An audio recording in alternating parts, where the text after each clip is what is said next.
주님께서 여러분과 함께 또한 서주의 영과 함께 마테오가 전한 거룩한 복음입니다. 주님 영광 받으소서.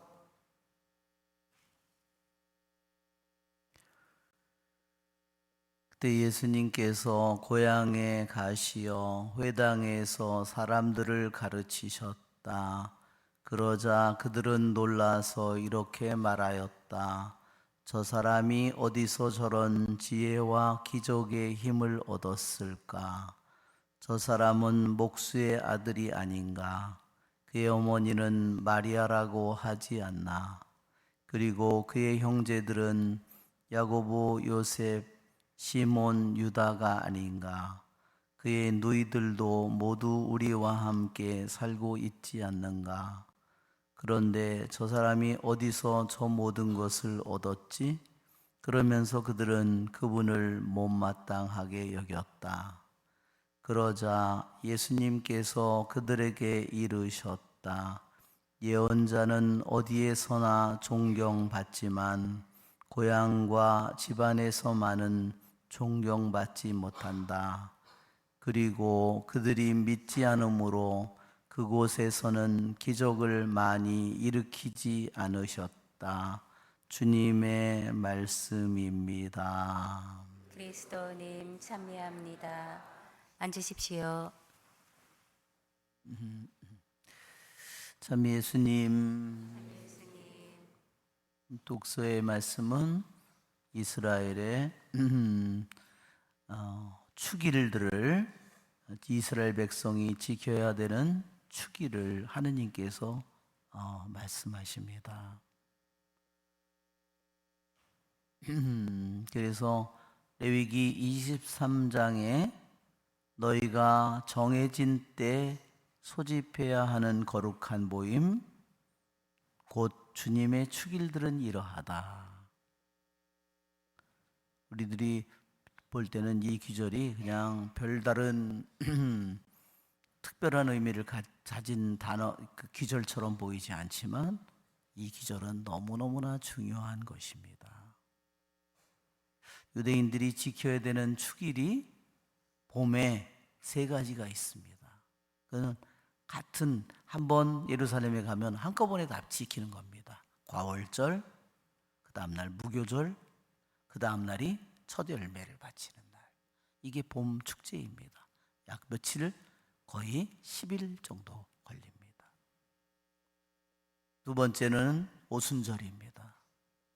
첫 열매를 바친 날, 그날로부터 7일이 7번 겹치고 7번 지나가고 그 다음에 오는 50일째 되는 날 그들이 오순절 축제를 예루살렘에 가서 지켰습니다.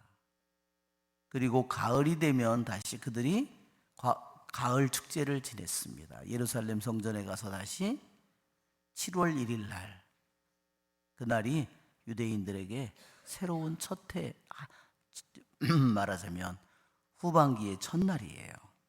또 7월 10일 속죄일 욤키푸르라고 하는 그 다음에 제일 유대인들이 커다란 축제 초막절입니다.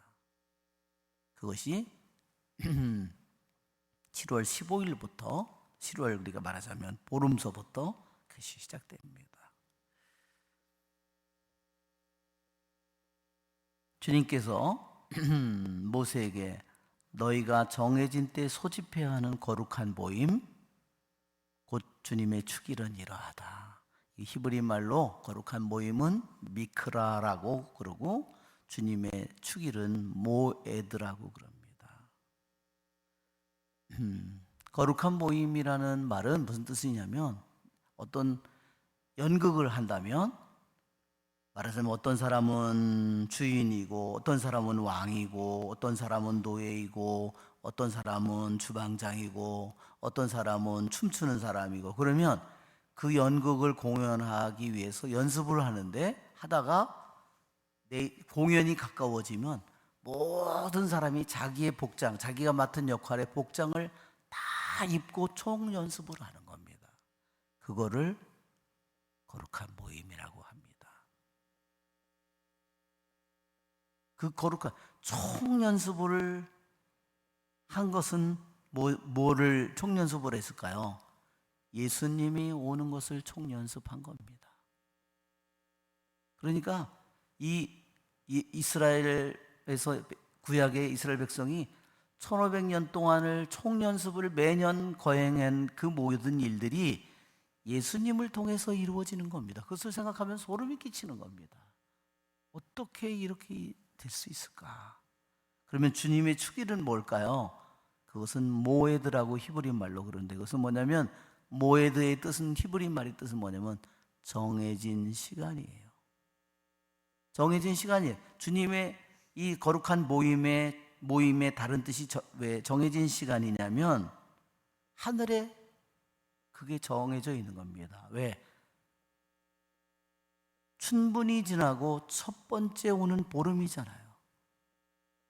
춘분, 낮과 밤의 길이가 똑같아지는 거예요.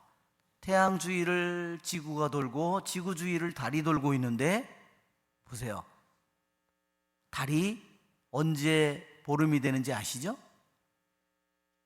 우주의 힘이 적해져 있어요. 낮과 밤의 길이가 딱 같아지는 시간, 이 타원형에 말하자면, 이 양쪽에 말하자면 이것이 낮과 밤이 똑같아지는 것이 하늘의 우주에 이미 정해져 있는 거예요. 딱 정해진 시간이 있는 겁니다. 지금처럼 우리가 시계를 차고 그런 것이 전혀 없는데도 해를 보고 낮과 밤의 길이를 딱 보면 그것이 어느 때인지를 아는 겁니다. 하느님이 이 정해진 이 축제를 하늘의 우주에 이미 정해놨다는 사실이, 정해진 시간으로 정해 있다는 사실을 우리는 경악을 하게 됩니다. 그래서 우리들이 부활절을 우리들 마음대로 정한 거냐? 아니에요.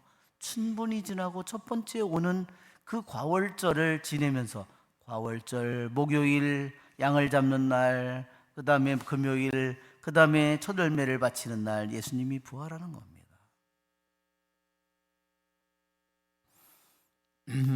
오늘 우리는 주님께서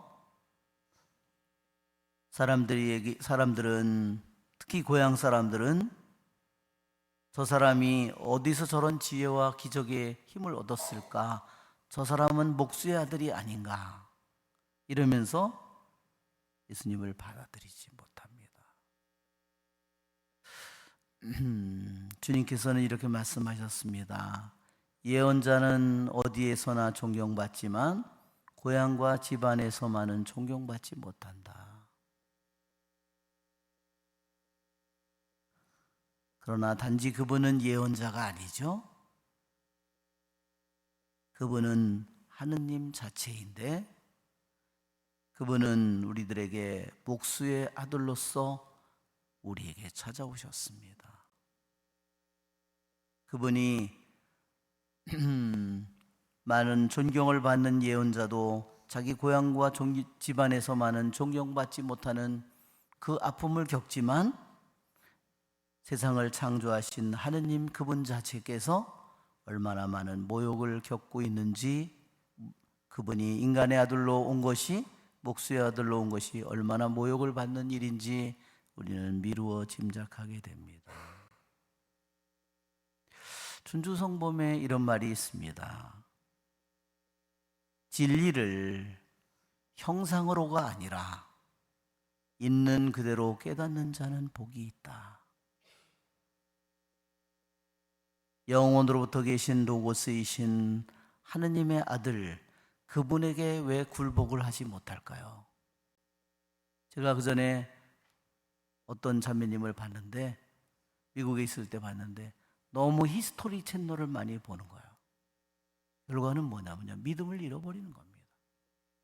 히스토리 채널은 뭐죠?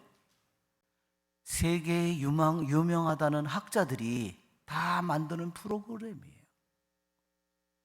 과학, 심리학, 무슨 역사, 무슨 생물학, 모든 것에.